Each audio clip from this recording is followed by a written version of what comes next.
Monkey Prince, issue 11, Jean Lun Yang writing with Bernard Chang and Henning on the art. So this is just you, Matt, so take it away. Yeah. So Marcus meets the Monkey King finally. And we find out that in the backstory of his parents is that they were henchmen, well, the daughter, and his dad was a henchman for the Ultra Humanite when they were fighting the Justice League. And they were fighting the Justice League because Ultra Humanite found out the Monkey King had been banished to the Phantom Zone. In that, there was a Monkey Prince Zero that had come out and went back and read, and so Darkseid had attacked. Apparently, when Darkseid had quote killed the Monkey King, he had really got sent to the Phantom Zone.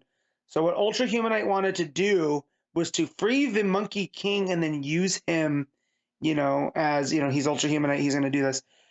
But the Justice League thwarted it, so the Monkey King didn't appear as much, or didn't get through the portal. So there's a running theme in this from Ultra Humanite and Marcus's dad that in order to get the Phantom Zone projector, it has to have a wider scope, right? The what's the part of the camera, Pete, that not the viewfinder, but the actual part that judges how much light's being let in?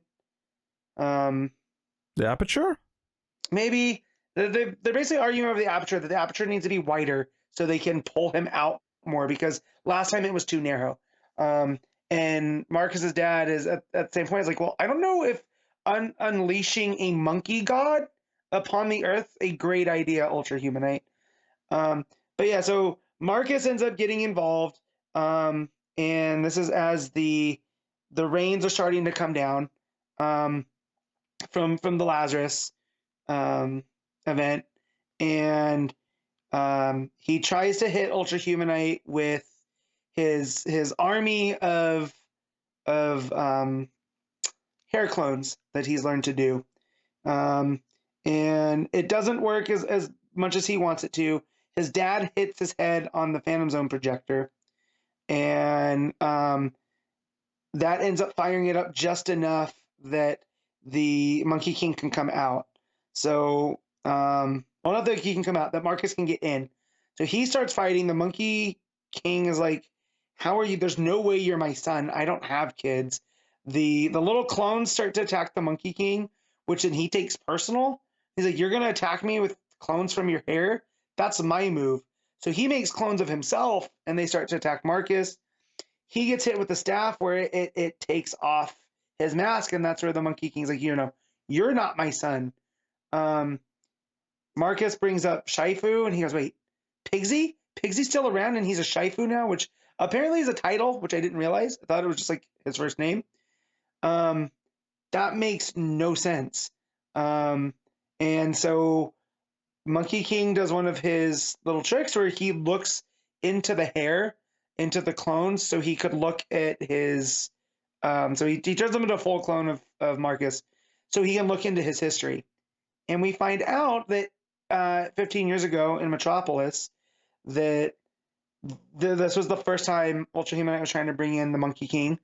And when they'd opened the portal, all of these like meteorites had come down.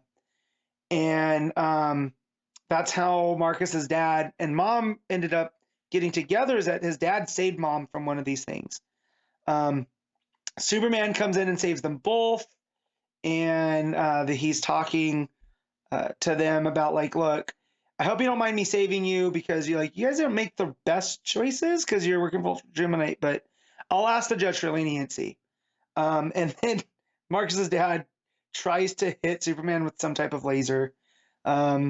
Superman gets pulled away by Batman to go bring in the Ultrahumanite, and that's where you see Superman smash the Phantom Zone projector. And as they are standing around, the parents around one of these meteors that almost hit them, there's a baby underneath it, and it's Marcus. And they take him as the Justice League's bringing Ultrahumanite in, which now has led Marcus to have way more questions. And Marcus tries to get Monkey Prince or Monkey King out to help him, because he's like, Shifu's been kidnapped. You know, there's this whole thing. There's a magic storm. The devil Neza is here, and Monkey King gets confused because Neza was a friend. He wasn't an enemy, and he tries to recruit Monkey King, but he can't. Monkey King can't leave. So he tells him, go find the Sandalwood Buddha, who, you know, if he had read the story in the Lazarus, what is it, Alpha with the Monkey Prince? That's the Buddha that the Monkey King was, you know, escorting, where he met Neza and Pigsy and all this from Journey to the West. You know, and he'll figure out a way to get me out of here, but I can't leave just on my own. And he teaches Marcus how to fully do the clones. And so Marcus comes back through the portal, Ultra Humanite's there. He shoots him with this dart that Ultra Humanite claims now are nanobots that he'll control, so that, you know, now you're under my control. Why don't you go hang out with your Cape friends and find out what you can about them? And so, you know, that it ends with Marcus standing there, you know, kind of defeated that, you know, his grandpa is completely using him. So we got one issue left. They're teasing, you know, the end is only the beginning, or the end of the beginning. And yeah, I like that Yang is playing with the Monkey King stuff, from the stuff that I've read from Journey to the West. He's not such a cut and dry hero or villain. You know, he's a very flawed character. And the fact that he's still banished to the Phantom Zone, he can't get out on his own. So it seems like it's more than just the Phantom Zone. It's this magical, ethereal realm. And then Bernard Chang as the artist, when he goes to the past, it gives it this more anime vibe. At least I think that was Chang. Let me double check. You know, and the art is a little bit different, not by much, than the main story. So let me find the title page. Of course, they make it difficult, because I think that's him, because he's listed on there as the main artist. Yeah, no, he does it all. So yeah, so when he goes to the past to tell the story, the art takes again more of an anime manga style, but it works here because it's differentiating time, you know. So no, yeah, it's a very solid book still. It definitely is. I don't want to say it's bogged down by the Lazarus planet stuff, but it definitely feels like Yang had to change course just a little bit to make it all fit. So, you know, a lot of just talk about the rains and all the, you know, other going ons with Neza and Pigsy being gone and stuff.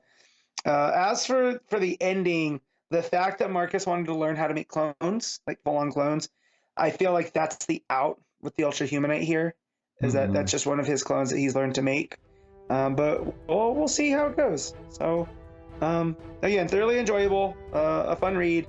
I'm going to give this a 7.5.